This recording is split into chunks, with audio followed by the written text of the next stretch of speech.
Dobar dan, poštovani učenici. Moje ime je Bojan Nikolić i danas ćemo pričati o helenskoj kulturi. Na današnjem času utvrđivanja ćemo povezati ranije stečeno znanje o kulturi i verovanju starih Grka, kao i modernom značaju olimpijskih igara. Podsjetit ćemo se i nekih od najznačajnijih grčkih mitova. Sve ovo naučeno će nam omogućiti da uvidimo značaj antičke kulture i njen veliki uticaj na savremeno društvo. Antički Grci nisu imali jedinstvenu državu, već skup manjih gradova država, odnosno polisa. Iako su imali različite navike, ono zajedničko što su delili bila je jedinstvena kultura. Ta kultura je temelj moderne ruske civilizacije. Počet ćemo od Panteona. Radi se o zajednici grčkih božanstava, koja su poštovali svi antički Grci. Drugi ključni pojam su olimpijske igre. To je versko-sportska manifestacija održavana u čast boga Zevsa, a koja se organizuje i danas. Moderne olimpijske igre se priređuju svake 4. godine, kao što je to bio slučaj u Antici, samo što danas umesto lovorika pobednici dobijaju medalje. Zlatnu, srebrnu ili bronzanu, u zavisnosti jesu li osvojili prvo, drugo ili treće mesto. Treći pojam je antičko pozorište. Moderne pozorišne predstave, koje su deo kulturnog stvaralaštva, svoje korene imaju u antičkoj Grčkoj. Stari Grci su tvorci prvih pozorišnih predstava, koje su nastale u čast boga Dionisa, grčkog boga vina. Naredni ključni pojam je Hipokratova zakletva. Mnogim učenicima, čiji su roditelji lekari, ovaj pojam je već poznat, jer delovi ove zakletve sa samim Hipokratovim likom krase njihove zidove. Tekst govori o obavezama i pravilima kojih se pridržavaju svi lekari, a prema verovanju sam tekst zakletve je delo Hipokrata, tvorca medicinskih nauka. Jedna od učenicima najzanimljivijih tema jeste religija starih Grka. Siguran sam da mnogi učenici znaju bar neko božanstvo, a pojedini čak i cele mitove o grčkim božanstvima. Religija starih Grka se kao leitmotiv prožima kroz mnoge savremene filmove, animirane filmove, TV reklame, pa možemo reći da je deo naše svakodnevnice. Upravo odatle je i opšte znanje o ovoj temi. Kada smo govorili o religiji Starog Istoka, pomenuli smo da su tamošnji narodi verovali u veći broj bogova. Takva praksa je bila i u Staroj Grčkoj. Znate li kako se naziva takav oblik verovanja? Politeizam. U modernom srpskom jeziku koristimo reč mnogoboštvo da označimo verovanje u više bogova. Sva ta božanstva su prema drevnom verovanju živela na planini Olimpu, najvišoj planini Grčke. Njihovi likovi su kroz kulture i crteže predstavljeni kao ljudski, a posjeduju i osobine kao što su mržnja, zavist, ljubomora. Na Olimpu su uživali ispijajući nektar, čudesno božansko piće i jeli ambroziju, božansku hranu. Ne tako retko znali su i da se mešaju s običnim ljudima. Kako se zovu deca koja su rođena iz takvih veza? Radi se o herojima, a najpoznatiji među njima bio je Herakle, sin boga Zevsa i obične žene. Zevs nije bio običan bog. Kakav status je imao među ostalim božanstvima? Bio je vrhovni bog grčkog Panteona, koji je sastavni deo mnogih mitova, ne samo ovog o Heraklu. Koliki je uticaj imalo verovanje antičkih Grka i na druge narode, možemo vidjeti na primjeru Starog Rima, još jedne velike civilizacije antičkog doba. Za današnji čas sam kao ilustraciju pripremio jednu tabelu sa vaše desne strane gde imate poređenja grčkih i rimskih božanstava po značaju i karakteristikama. Zanimljivo je reći da su Rimljani potpuno preuzeli grčki panteon, promenivši samo ime božanstva, a ostavljajući sve njihove karakteristike. Zevs je u rimskoj mitologiji Jupiter, Junona Hera, Saturn Kron, Merkur Hermes, Venera Afrodita, Mars Ares, Neptun Poseidon. Ovde možemo videti grafički prikaz grčkog panteona. Centralno mesto zauzima Zevs, vrhovno božanstvo antičkih Grka sa gromom u svojoj ruci. Zevs je bio bog neba kao i vođa svih bogova. Sa njegove leve strane vidite istaknutu jednu žensku figuru. O kojoj ličnosti je reč? To je Hera, zaštitnica žena i Zevsova supruga. Pored nje je mudra Atina. Podsjećam vas da je prestolnica moderne Grčke, kao i jedan od najsnažnijih grčkih polisa, dobio ime upravo po njoj. Odmah do nje je Poseidon, bog mora i Zevsov brat.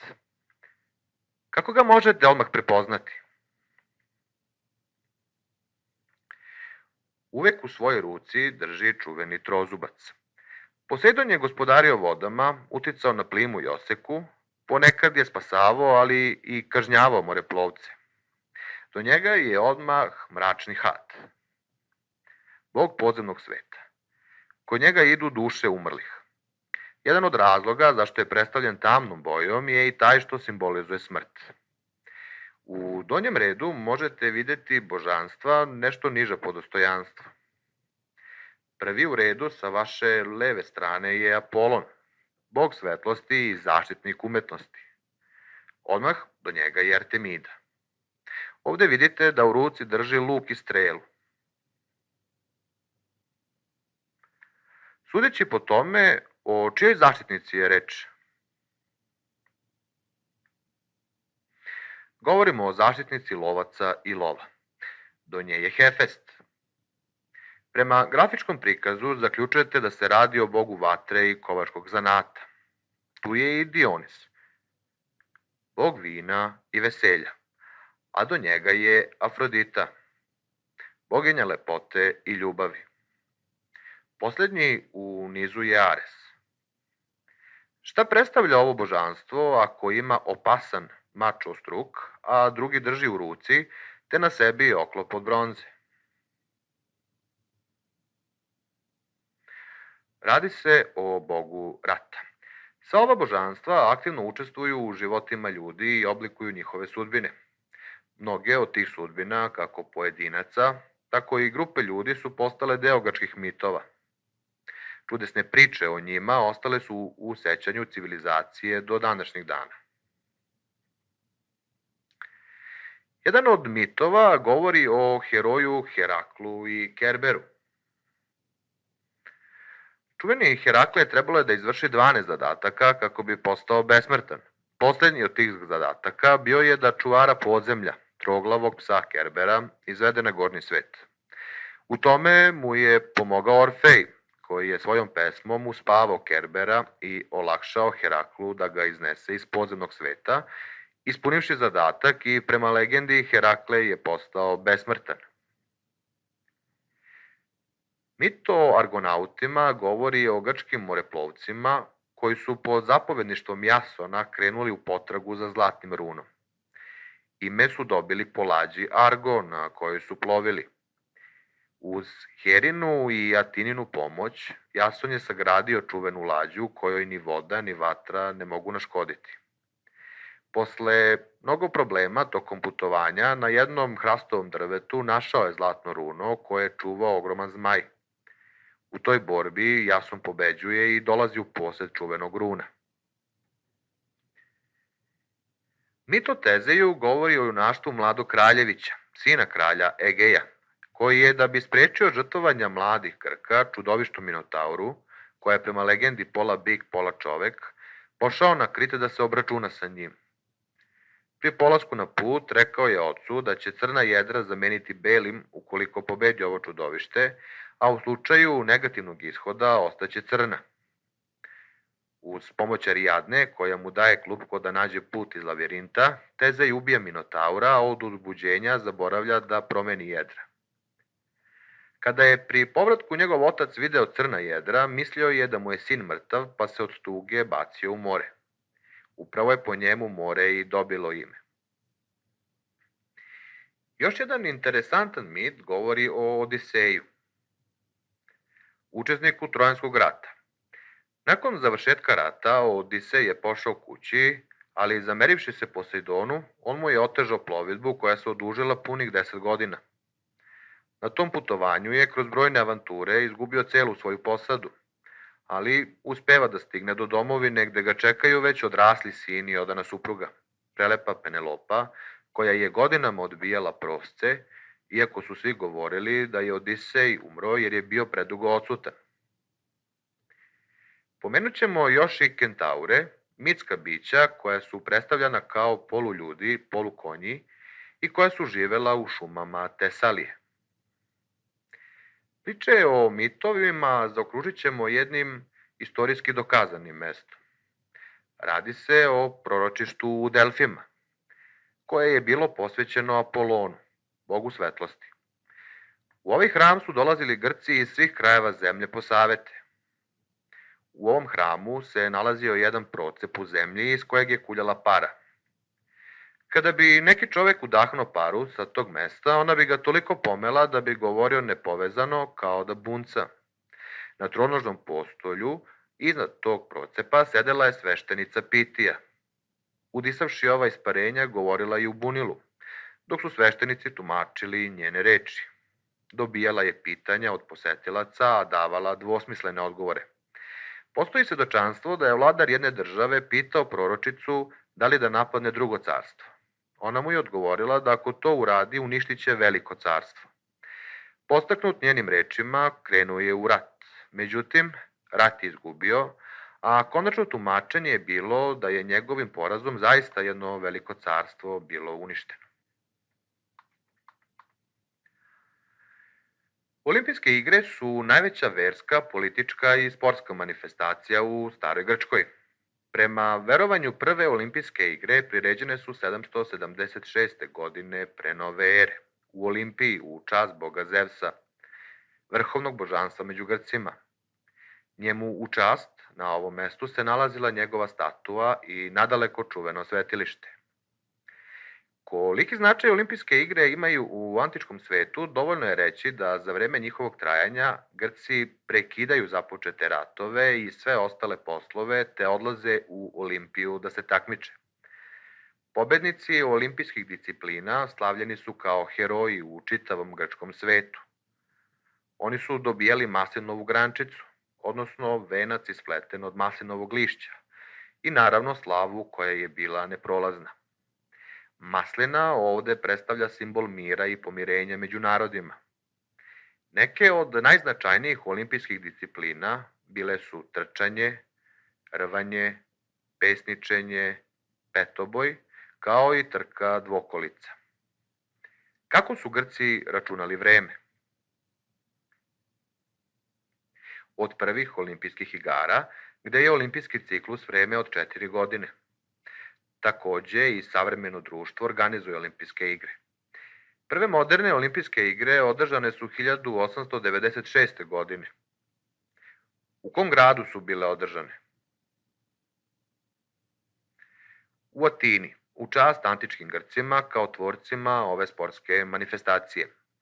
Olimpijske igre održavaju se do današnjih dana sa izuzetkom svetskih ratova. One su trebale biti održane u Tokiju, avgusta 2020. godine, ali su usled pandemije odložene.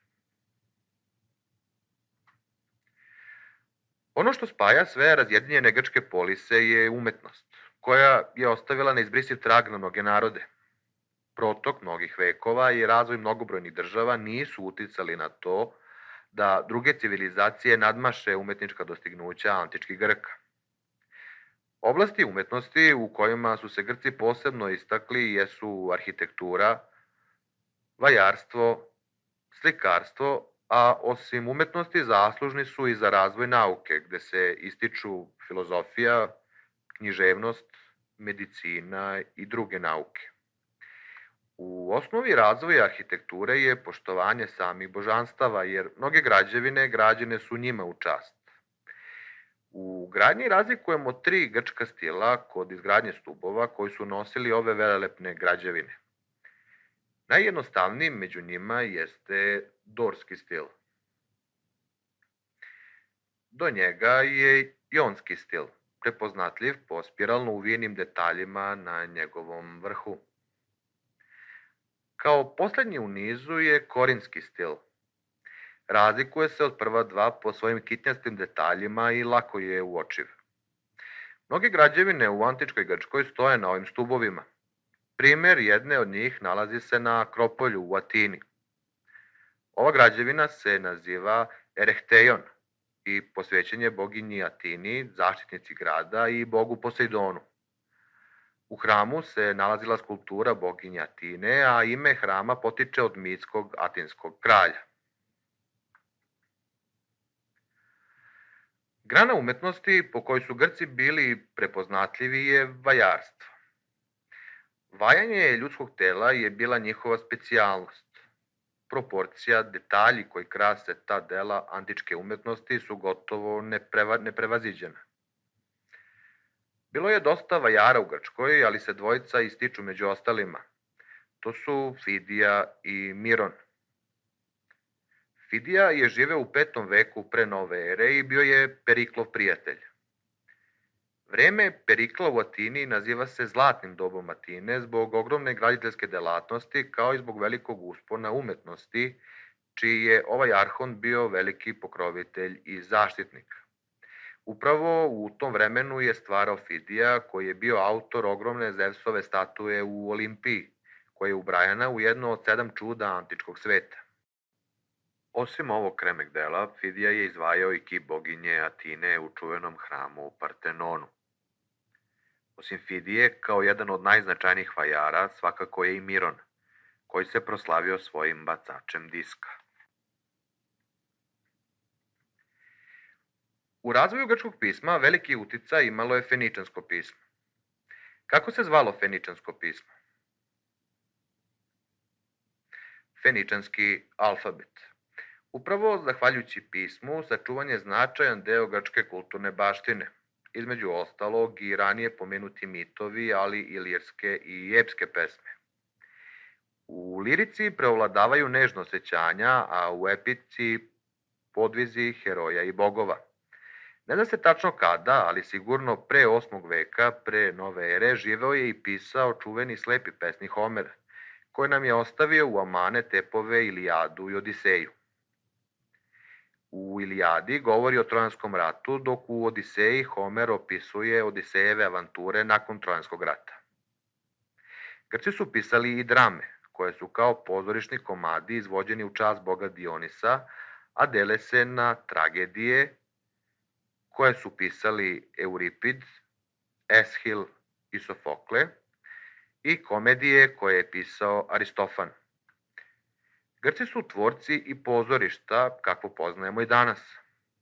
Upravo su glumci u tim pozorištima, u zavisnosti od komada koji izvode, nosili i maske. Nasmejanu, kada su igrali u komedijama, i tužnu, kada su igrali u tragedijama. Najpoznatije antičko pozorište nalazilo se u Epidauru. Zašto je pozorište bilo polukružnog oblika? Zbog akustike, jer gledaoci, bez obzira gde sede, jednako dobro čuju glumce na pozornici. Ima li ovakav vid gradnje neku primenu i danas? Moderni stadioni su građeni u ovakvom obliku zbog boljeg doživljaja onog što se odvija na terenu. Ovo je još jedan u nizu primera grčkog uticaja čak i na moderno društvo. I konačno, Grci su zapisivali i poučne priče poznate kao basne. Najznačajniji basnopisac, čija dela se i danas nalaze u udžbenicima za niže razrede, je Ezop. Najznačajniji filozofi koji su ostavili neizbrisiv trag u nauci i koji su bili uzori mnogim savremenim naučnicima potiču sa prostora antičke Grčke. Govorimo o Sokratu, Platonu i Aristotelu. Sama reč filozofija znači ljubav prema mudrosti, što ova trojica svakako i jesu gajila. Težili su da odgovore na razna pitanja koja se odnose na postanak sveta, društvo kao i čoveka uopšte. Sokrat se smatra tvorcem zapadne filozofije. O njegovom životu znamo na osnovu beležaka koje nam je ostavio njegov učenik Platon. Jedna od njegovih najznačajnijih izjava koja se često citira glasi: "Ja znam samo jedno, a to je da ništa ne znam", gde govori o potrebi za stalnim sticanjem znanja, kao i da što više znamo, to više uviđamo koliko još toga ne znamo. Govorio je i o sreći kao cilju čovekovog života koja se stiče vrlinom, a ne bogaćenjem. Sokratov najpoznatiji učenik, koji nam je i zaslužan za podatke o životu i stvaralaštvu Sokratovom, je Platon. Grčka reč Platon znači bukvalno široki, plećat, gde se označava ili širina u znanju ili pak u proporcijama ljudskog tela. Istoričari veruju da kod Platona označava širinu njegovog znanja. Ovaj Sokratov učenik je u Atini osnovao čuvenu akademiju, školu u kojoj su se obrazovali budući državnici i koja je pružala najveća znanja. Često je govorio svojim učenicima da je neophodno da oni koji upravljaju državom moraju biti filozofi, i to im je govorio u kontekstu razumevanja drugih ljudi, strpljenju prilikom odlučivanja i donošenju važnih odluka. Najmlađi među ovom trojicom je Aristotel, ali je možda i najpoznatiji. Radi se o vaspitaču i učitelju Aleksandra Makedonskog. Aristotel je svoju karijeru počeo skromno, kao jedan od učenika obrazovanih u Platonovoj akademiji. Na poziv Filipa II, oca Aleksandra Makedonskog, odlazi u Makedoniju gde postaje učitelj tada još uvek mladog Aleksandra. Da se podsjetimo i čuvenog Hipokrata sa Kosa, osnivača medicinskih nauka, koji je živeo na prelazu iz 5. u 4. vek pre nove ere. Ko je tada vladao u Atini? To razdoblje se naziva zlatnim. Perikle je u pitanju. Veruje se da je on sastavljač ovih pravila kojih se pridržavaju čak i moderni lekari. Ispred sebe vidite neke od ovih pravila. Kako se nazivaju ovi sačuvani ostaci iz prošlosti? Radi se o istorijskim izvorima, a ovde vidite jedan takav, i to pisani. U prvoj rečenici čitate da se Hipokrat kune u božanstva kao najveće autoritete, da će poštovati obećano. U 3. i 4. rečenici vidite da se Hipokrat obavezuje da će lečiti svoje pacijente najbolje što ume i da ako pacijent zaželi da naudi sebi, neće učestvovati u tome. I u poslednja 2 pasusa jasno naglašava da će uvek raditi samo za dobrobit pacijenata i da će bolest njegovih pacijenata ostati privatna stvar pojedinca. Ovo je još jedan od kodeksa koji se smatra opštim pravilom i kulturom u odnosu pacijenata i lekara čak i danas. I da obnovimo naučeno, da odgovorimo na nekoliko pitanja. Šta je Panteon? Panteon je zajednica grčkih bogova koji žive na planini Olimpu. Šta su olimpijske igre? Olimpijske igre su versko-sportska manifestacija koja se održavala svake 4. godine na Peloponezu u čast boga Zevsa. Koji grčki mit znate? Podsjetimo se mita o Heraklu. Da bi postao besmrtan, mora je da izvrši 12 zadataka, od kojih je poslednji bio da troglavog psa Kerbera, čuvara podzemnog sveta, iznese na gornji svet. U tome mu je pomogla Orfejeva pesma koja ga je uspavao, a Herakle je uspešno izvršio zadatak. Koja su 3 stila u arhitekturi kod starih Grka? U arhitekturi kod starih Grka razlikujemo dorski, jonski i korinski stil. Koji su najvažniji grčki filozofi? Najvažniji i najznačajniji grčki filozofi zvali su se Sokrat, Platon i Aristotel. Kako se zove grčko pismo? Grčko pismo se zove alfabet. Od koga su stari Grci preuzeli pismo? Grci su ga preuzeli od Feničana. U cilju usavršavanja i obnove gradiva rešit ćemo i asocijaciju. Počet ćemo najpre od kolone A, otvorit ćemo polje A1. Iza polja A1 krije se pojam Hera. Polje A2, Ares. Polje A3, Had. Polje A4, Apolon. Dakle, ono što povezuje ova četiri pojma, Heru, Aresa, Hada i Apolona, jeste da se radi o grčkom božanstvu. Idemo na kolonu B. Iza polja B1 krije se pojam 776. godina pre nove ere. Polje B2, manifestacija. Polje B3, Olimpija. Polje B4, maslinova grančica. Dakle, manifestacija koja se prvi put održala 776. godine pre nove ere u Olimpiji, gde su pobednici kao nagradu odnosili maslinovu grančicu, je ili su olimpijske igre.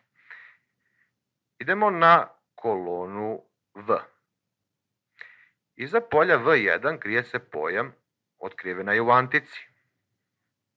Polje V2. Radi se o gasovitom džinu. Polje V3. Vrhovni bog Rimljana. Polje V4.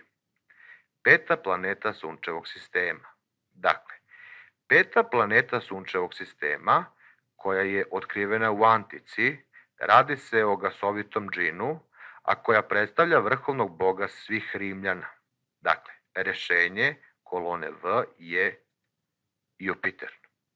I poslednja kolona, krenut ćemo od polja G1, Alkmena, polje G2, Kerber, polje G3, 12 zadataka i polje G4, polubog.